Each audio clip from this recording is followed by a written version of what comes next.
ഞാൻ അജ്ലാജോൺ, ഐഫർ IT കീഴാരൂരിലെ 1ാം Varsha DLed അധ്യാപക വിദ്യാർത്ഥിനി.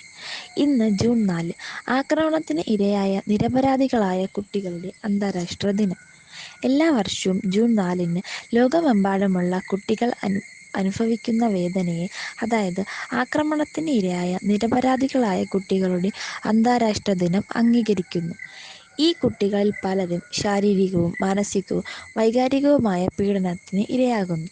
കുട്ടികളുടെ അവകാശങ്ങൾ സംരക്ഷിക്കാനുള്ള കടമ UN ഉറപ്പാക്കുന്ന ദിനം കൂടിയാണിത്. സങ്കടകരമെന്ന് പറയട്ടെ, വേദനകളുടെയും കഷ്ടപ്പാടുകളുടെയും ഇരകളിൽ ഏറ്റവും നിഷ്കളങ്കരായ കുട്ടികളാണ്. ലോകമെമ്പാടും യുദ്ധവും സംഘർഷവും അവരുടെ ദൈനംദിന ജീവിതത്തിൻ്റെ ഭാഗമായ പ്രദേശങ്ങളിലാണ് അനേകം കുട്ടികൾ ജീവിക്കുന്നത്. സമീപകാല സ്ഥിതിവിവരക്കണക്കുകൾ പ്രകാരം 536 ദശലക്ഷം കുട്ടികൾ സംഘർഷങ്ങളോ ദുരന്തങ്ങളോ ബാധിച്ച രാജ്യങ്ങളിൽ താമസിക്കുന്നു. ഏകദേശം 50 ദശലക്ഷത്തോളം കുട്ടികളെ അവരുടെ വീടുകളിൽ നിന്ന് മാറ്റിപ്പാർപ്പിച്ചു. ഈ കുട്ടികൾ നാടുകടത്തപ്പെടുമ്പോൾ അത് അവരുടെ ആക്രമണത്തിനും ചൂഷണത്തിനും ഇരയാകാനുള്ള സാധ്യത വർദ്ധിപ്പിക്കുന്നു. ഈ കുട്ടികൾ അനാഥരാകുകയോ കുടുംബത്തിൽ നിന്ന് വേർപിരിയുകയോ ചെയ്യുന്നതാണ് ഇതിന് കാരണം.